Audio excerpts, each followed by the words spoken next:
Alors bonjour à tous et bienvenue sur Plastic Dream, je suis ravi de vous retrouver aujourd'hui. Alors cette grosse boîte blanche est une boîte de pré-série de chez Tamiya qui m'a été gentiment envoyée par T2M, merci à T2M. Et dedans le nouveau Phantom Tamiya O148, le F4B. Alors deux questions importantes, quand est-ce que ça sort? Ça sort à la fin du premier semestre 2021, donc fin juin 2021.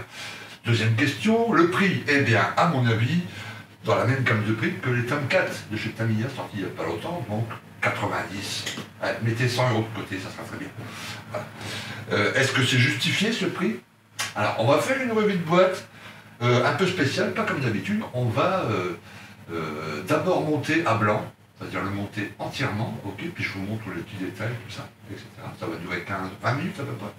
Et puis ensuite, on regarde la notice, on fait une petite récap, et puis à la fin, j'aurai une conclusion, mais je pense que ça vaut le coup, bien évidemment.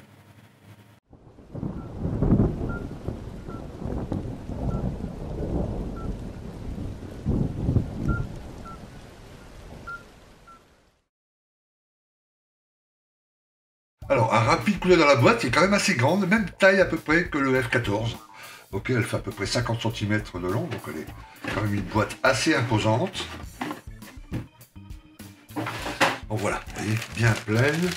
Alors je vais déclaper tout ça, on va commencer ensemble le montage du cockpit, on va suivre la notice, et je vous montre ça au fur et à mesure. Okay. Alors l'étape 2, on travaille sur l'avant du fuselage. Attention au dégrappage de cette pièce, vous avez cette petite pièce ici qui est extrêmement fragile. Ok. Donc là j'ai choisi la pièce numéro N7, la perche de ravitaillement déployée. Ok, elle se colle par l'arrière, aucun souci. Ici une petite trappe, et ici une petite pièce transparente. Alors, étape 3, les deux demi-fuselages sont assemblés. Voilà, genre, je vais vous montrer plein d'exemples de précision. Hein. Voilà.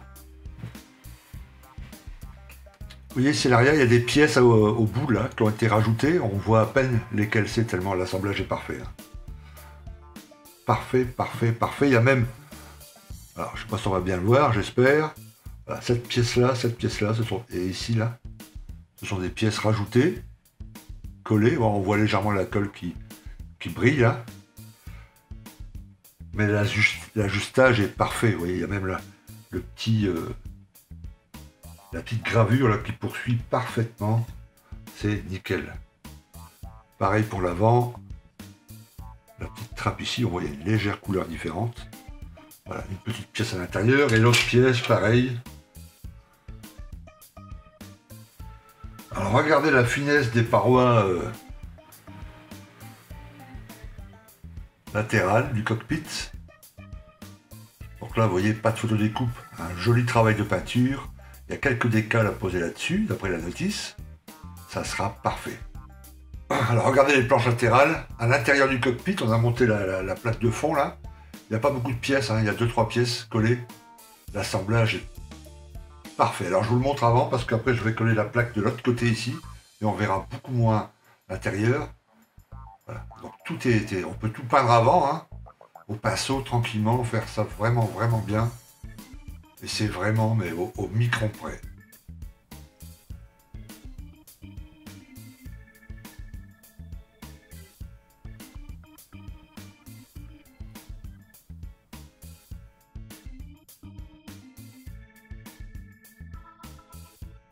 Alors vous me connaissez bien les gars, hein, mais là je vais sortir mon dictionnaire pour chercher des synonymes de super, génial, formidable, extraordinaire, incroyable. J'emploie toujours les mêmes mots, je sais bien, je dis toujours super, je dis machin, je vais sortir mon dico, je vais vraiment le faire parce que là je suis baba quoi. Voilà. Je pensais monter que le cockpit aujourd'hui, et ben je vais continuer.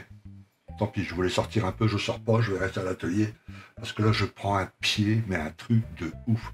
Regardez-moi ce cockpit, regardez ça. C'est mais vraiment au top du top, quoi. Tout s'emboîte parfaitement, tout y est reproduit, extraordinaire. Les planches de bord, les tableaux de bord. Et là j'ai coupé que les plots d'attache, hein. J'ai pas poncé les petites lignes de moulage, comme par exemple je pourrais le faire, j'aurais pu le faire ici. Vous voyez, pour que la surface, hop, pardon. Vous voyez là. Voilà, je crois qu'avec la peinture on verra pas, mais pas de mastic, que de la colle. Hein. Ça s'emboîte au millimètre, mais c'est un plaisir de fou. Et là, regardez bien. L'habillage, alors ça, il faudra le mettre une fois que le fuselage sera collé, que le cockpit sera dans le fuselage, mais hop. Tableau de bord, la casquette avant avec le petit viseur. Hop. Regardez-moi ça, non mais c'est dingue. Il n'y a pas les sièges, hein. Je vais faire les sièges là, pour les mettre dedans. Regardez-moi ce cockpit, mais c'est de la folie, quoi. Et là, il n'y a pas de photodécoupe, pas de résine, rien, que du plastique sorti de boîte.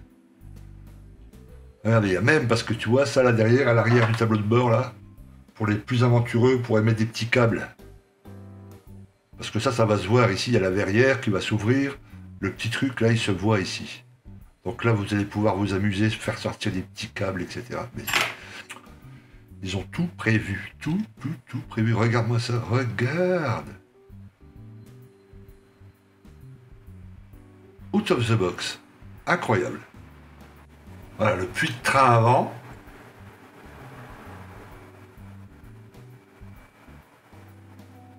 Voilà, ici, le puits de train attaché au cockpit. Alors, les deux moteurs. Là aussi, je vous laisse imaginer. Alors, tout ça avec une belle peinture. C'est que des pièces séparées, là, dans le fond. Hein, donc, vous pouvez les peindre avant de les assembler. Alors, avant de fermer les deux demi-fuselages, regardez comment le cockpit, ici, s'insère. Alors, il y a des plots. Vous ne pouvez pas vous tromper, ça rentre au millimètre. Et ici, pareil pour le bloc moteur. Il y a des sens, vous ne pouvez pas vous tromper. C'est vraiment top. Top. Voilà, demi-fuselage assemblé. Et vous voyez, en collant la pièce au-dessus, là, le dos, eh ben, vous avez zéro travail de mastic ou autre, ou de ponçage ou quoi que ce soit. J'ai pas sorti la lime là encore. Hein. Là, pour l'instant, je bosse avec j'ai ça et ça. Et ma colle, évidemment. Alors ça, c'est une seule pièce, c'est la pièce qui va maintenir les ailes. Regardez un peu l'ingénierie du truc. J'ai rien collé là, hein. Je viens juste de la dégrapper. Donc ça, avec un super travail de peinture. Ok, alors les ailes sont assemblées. Donc là aussi, hein, une montre suisse. Alors toujours pas de mastic, hein, toujours mes deux outils préférés. Il n'y a que ça. Voilà, regardez les puits de train. Vous avez vu ici la partie, enfin il y a un petit, hop, partie en toile là reproduite de chaque côté. Là une pièce qui s'est assemblée et je vais vous montrer pour le fuselage, pour mettre le fuselage là-dessus. Alors regardez bien, hop. Alors regardez le joint L. Voilà, qu'un peu de colle évidemment. Hop. Hop. Plus que parfait. C'est vraiment top. Ok, même la jointure ici, une fois qu'il y aura la colle, tac. Extraordinaire. Alors voilà les entrées d'air. Okay, vous pouvez voir l'intérieur ici. Donc voilà le conduit d'air. Le conduit et l'entrée. Alors c'est parfait, hein. Cette pièce là, elle est en deux pièces. D'habitude, il y a toujours besoin de poncer l'intérieur pour que ça soit nickel et tout ça. Là, c'est... vous voyez, on voit à peine les joints. Hein. En fait, il est ici. Hop. Et l'autre partie est ici. C'est nickel. La pièce dedans qui représente les lettres, on la voit pas beaucoup là et on la verra pas beaucoup. Surtout là avec la lumière, mais... elle est parfaite. Et l'intégration, je vous montre ça. Zou.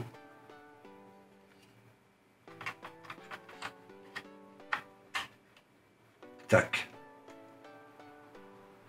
Vous voyez là, hein, imaginez la colle, que ça va tenir un peu plus. C'est absolument parfait, génial. Alors le travail sur le croupion. Ok, j'ai installé la perche là. Et puis les stabs. Et comme vous le voyez, voilà. Ça bouge. Ok, et puis l'ajustement, comme vous voyez, parfait. Il y a plein de petites pièces ici, hein. Et on les voit à peine. Alors je vous laisse admirer les tuyères. Alors là il y a 6 pièces, enfin 7 pièces en tout. Vous avez ici le rond central, qui est une seule pièce. Et ensuite, les pétales, il y a 6 pièces à coller. Elles s'ajustent parfaitement, on les voit même plus hein, une fois que c'est collé. Et les tuyères sont vraiment superbes. Vous voyez, identiques à de la résine. Alors voilà le dessous de la bête. Ok, donc les jambes de train, etc. Les baies, la petite trappe ici. Les portes, tout ça, ça semble parfaitement. Hein. Voilà la place avant. Les portes de la trappe avant.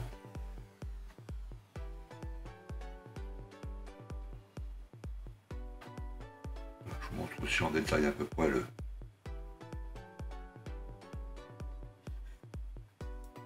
Donc ça c'est parfait. Et puis le nez en place. Il a enfin une petite gueule. Alors je vais le poser.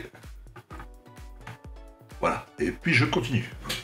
Alors voilà l'armement qui est proposé. 4 Sidewinder et 4 Sparrow.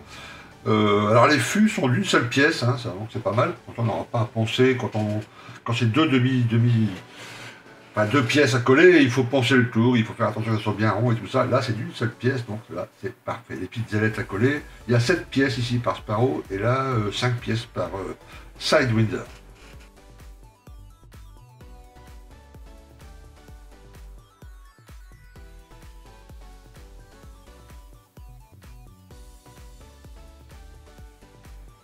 Alors voilà le siège, un des sièges. Il y a 1, 2, 3, 4, 5, 6, 7 pièces là-dedans. Donc là pareil avec un bon dry brush, hein, etc. Ça sera parfait. Alors j'ai monté un pilote, je vais vous montrer ça avec le pilote. Voilà. C'est le pilote arrière. Donc là je vous le rappelle, juste collé, pas de ponçage, pas d'élimination des lignes de moulage. Hop.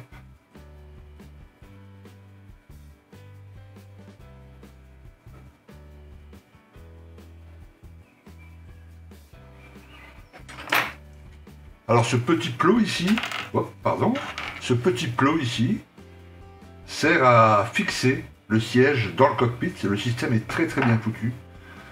Vous voyez un petit schéma sur la notice, c'est vraiment parfait, ça se positionne dans la bonne position impeccablement, c'est vraiment top. Alors les deux jeux de verrière avant leur installation sur l'appareil, ça c'est la verrière arrière. Ok, alors tout le système est reproduit à l'intérieur. Là il y a 1, 2, 3, 4, 5, 6 pièces, 7 pièces avec la verrière en elle-même. Vous voyez, quand on aura les masques, tout ça pour la peinture, ça sera vraiment nickel. Et ça, c'est la verrière avant, avec le plot central. Là, il y a une dizaine de pièces à peu près. Donc, elle va être comme ceci. Ok, alors avant de vous montrer l'avion complètement terminé, on va regarder rapidement la notice. Notice classique chez Tamiya, toujours des excellentes notices. Avec du français, évidemment, donc pour les allergiques à l'anglais, c'est parfait. La liste des peintures, quelques outils recommandés. Alors ça sera certainement le box art final de la boîte. Ok. Alors voilà les 3 versions proposées. Donc je vous rappelle, là c'est une boîte de pré-série, donc j'ai pas les décals et rien du tout. Mais dans la version finale, il y aura donc 3 versions, comme vous voyez. Une version VF51 Screaming Eagle, une version VF111 Sundowner et une version VF161 Charger. Alors la Sundowner, on l'avait fait ensemble, je ne sais pas si vous vous souvenez. J'avais monté le kit Academy à l'époque, avec à peu près exactement cette même livrée. Ok. Alors, on commence classiquement par le cockpit, bien évidemment, les planches de bord. Là, il y a déjà un premier choix pour la perche de ravitaillement. Vous verrez que dans celui que j'ai monté, j'ai laissé la perche déployée, pour que vous puissiez voir à peu près à quoi ça ressemble. Ok, alors, voilà, vous voyez, j'ai commencé à barrer quelques numéros, parce que j'ai déjà monté la machine, là, à l'heure où je vous parle. On va regarder, vous verrez le cockpit, hein, vous avez vu, le cockpit, il est extraordinaire, il n'y a aucun souci là-dessus. Les codes couleurs, vous regarderez bien sur cette notice, parce qu'il y a déjà pas mal de décals. Ok. Il y a déjà beaucoup de petites instructions de décal. Regardez ici, regardez ici. Beaucoup déjà d'instructions de peinture. Donc on poursuit par le cockpit. Vous avez vu les puits de train qu'on ajoute en dessous du cockpit, bien évidemment. Voilà, pareil pour la planche de bord. Vous voyez, il y a des décals, de la peinture, des codes couleurs, etc. Donc faites bien attention à ça. Puis on ferme les deux demi-fuselages. Là, la pièce qui représente le fond des moteurs, le fond des tuyères, est vraiment parfaite. Là aussi, il y a un petit travail de peinture à faire qui est vraiment génial. Là, beaucoup de trous à percer. Alors, vous verrez que ces trous ici, celui-là et celui-là, c'est pour les bidons extérieurs qui sont vraiment, optionnels. Hein. Le bidon central, à mon avis, il faut le poser parce qu'il était souvent utilisé. Les bidons extérieurs, c'était quand même assez rare. Donc, si vous ne les posez pas, ne percez pas ces deux trous-là. Voilà. Ces deux petits trous ici, ceux-là, et puis ceux qui sont... Attendez, je ne dis pas de bêtises. Oui, bah ceux-là, voilà, les deux là. Faites bien attention de bien utiliser le diamètre là, parce que c'est une toute petite pièce qu'on va poser dessus. Donc si vous faites un trou trop gros, on verra le trou à côté de la pièce. Ça ne sera pas terrible.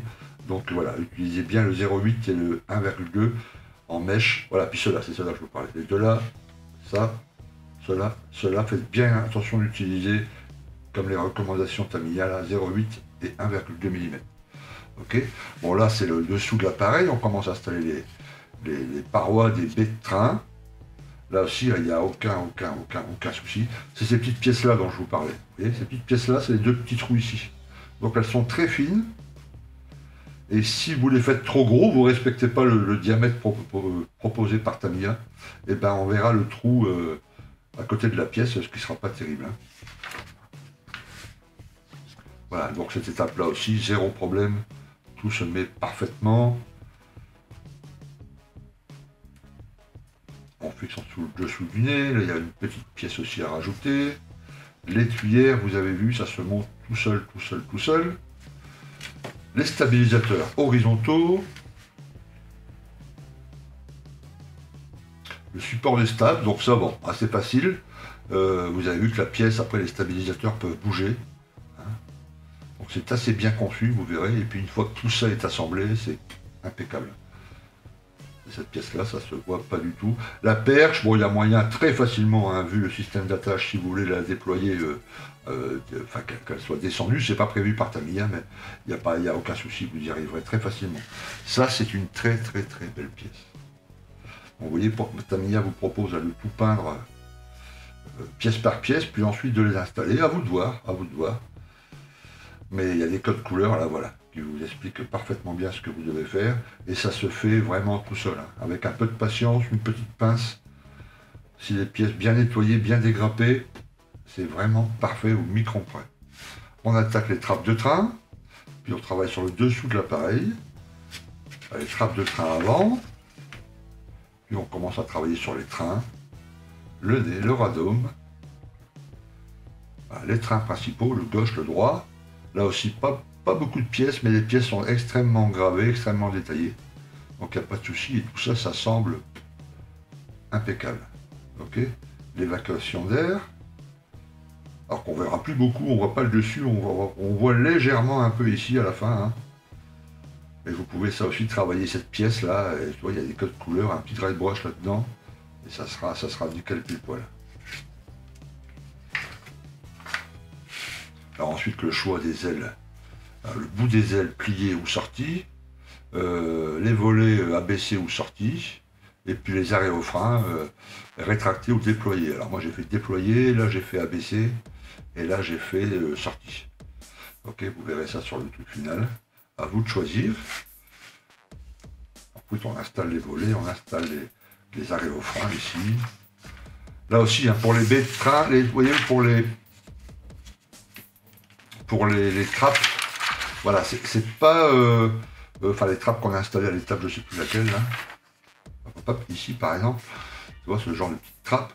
C'est pas la petite trappe qui tient par deux petits bouts de plastique, et puis il faut pas trembler, il faut bien tomber dans le truc, et puis... Non, elle forme une seule pièce avec une des parois de de la baie de train, et elle s'en fiche parfaitement, quoi. Il n'y a pas, ça clique tout seul, ça se fait parfaitement, donc il n'y a aucun risque. Une fois que c'est installé, c'est assez costaud, hein. Il n'y a aucun risque. Ok. Alors une fois les arrêts au frein montés, on commence à monter et installer l'armement. Ok. Là aussi, il n'y a pas de souci. Là aussi, vous ferez attention, vous voyez, énormément de décale. Hein, la petite liste est là. Oups, énormément de décale sur les Sparrow, là, par exemple, et pareil sur les Sidewinder avec les codes couleurs. On les installe ensuite en dessous de l'appareil.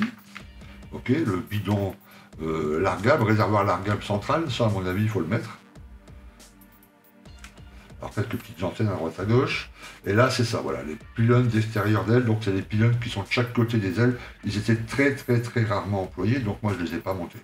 Et là pareil, à vous de voir. On travaille ensuite sur la dérive qui est extrêmement bien foutue. Vous verrez l'installer, alors il y a un petit morceau à couper ici sur cette pièce là, vous ferez attention. Voilà, on installe ensuite la dérive, on travaille ensuite sur les sièges. Là aussi, beaucoup de codes couleurs, etc. Faites bien attention, les pilotes. Ah, vous verrez dans la machine que je vais vous montrer, là, j'ai pas mis les pilotes. Je les ai montés pour que vous les voyez. Mais je les ai pas mis à l'intérieur pour bien voir le cockpit. Voilà. Mais il faut les installer, si vous les mettez, il faut les pas les installer à cette étape-là. Vous voyez? Parce qu'après, une fois que vous aurez mis ça, et puis en plus les verrières, on ne peut plus mettre les pilotes. Hein, donc ça sera un choix. Voilà, là aussi, hein, beaucoup de codes couleurs, etc. Quelques décales, faites bien attention. Alors les masques, ok, ce qui veut bien dire que Tamiya va fournir une planche de masques. Alors généralement les masques de Tamiya, c'est à découper soi-même, il faut faire attention, ça ne pose pas de problème, il faut bien suivre les lignes, etc. Alors ce qui ne sera peut-être pas le cas sur cette version, hein, je ne les ai pas en main, mais bon, sur les F14, etc., ça c'est des masques à découper. Et puis ensuite, alors pareil, là, choix de verrière ouverte ou choix de verrière fermée. Moi j'ai choisi la version ouverte, bien entendu. Le système est très bien fait. Il y a tout l'habillage des verrières qui est fourni, etc. Et là encore, c'est un truc costaud. Hein. Une fois que vous l'avez mis en place, vous voyez, on ne passe pas la verrière avec deux petits pots de plastique et puis il faut y aller délicatement. Non, non, c'est inclus dans la pièce arrière et tout, il n'y a aucun problème. Là aussi, cette pièce-là, vous verrez, c'est une pièce transparente. Hein, le frontal, la verrière frontale, et c'est vraiment génial parce que comme ça, vous n'avez pas de joint de raccord ici. C'est vraiment nickel. La perche ensuite, et ensuite la petite échelle que j'ai installée aussi. Et voilà, terminé. Alors le voilà, ce fantôme, entièrement monté, comme vous pouvez le voir, il est absolument magnifique, il est vraiment génial. J'ai mis à peu près 18 heures, 19 heures pour le monter en plusieurs petites séances. Tout s'est assemblé parfaitement. Franchement, j'ai retrouvé le plaisir de, vous savez, quand on est môme et qu'on était dans ces montages et qu'on oubliait tout le reste, tellement c'est facile à monter, tellement c'est beau une fois monté. C'est superbe. Et là encore, vous voyez, sans peinture, sans décale, sans rien. Je vais quand même le poser en vitrine parce qu'il est magnifique. Alors, est-ce que ça vaut le coup? Yes, oui. N'hésitez pas quand ça va sortir. C'est sans doute la meilleure maquette que j'ai montée. Et j'ai commencé à 13 ans, j'en ai 56. Hein. Voilà. Question facilité, ajustement, et puis la beauté, la réalité de la pièce une fois terminée. C'est sans doute une des maquettes les plus superbes que j'ai montées de toute ma carrière de maquettiste. Elle est vraiment magnifique. Alors n'hésitez pas quand ça va sortir. On va laisser tourner un peu le truc là. J'ai fait aussi un peu de photos pour que vous voyez un peu de près. Je vais les faire défiler après. Et puis vous regarderez ça. Et puis si ça vous convainc pas, et ben là je peux plus faire grand chose. Ok. Voilà. En tout cas, n'hésitez pas, cette boîte sera disponible, comme je l'ai dit au début de la vidéo, fin juin, notamment chez mon sponsor Passion 132. Okay. Donc voilà, préparez-vous à avoir un été chargé côté maquette. Alors à n'en pas douter, au vu des moules, au vu de la notice, etc., plusieurs versions vont suivre, hein, ça c'est sûr. Lesquelles, je ne sais pas. Je pense que la E sera évidemment produite, c'est le fantôme le plus connu, peut-être le J également. Okay. Donc on aura le droit, j'espère, l'année prochaine, ou en fin d'année, à une autre version, d'autres décos, etc. Ça serait sympa, une déco 3 tons Vietnam, ça serait vraiment cool. Alors, encore merci à T2M de m'avoir envoyé cette boîte et de m'avoir fait confiance pour cette revue. J'espère que cette revue, un peu longue certes, mais un peu spéciale, vous aura plu. Quant à moi, je vous dis à très bientôt sur Plastic Dream et prenez soin de vous. A plus, ciao.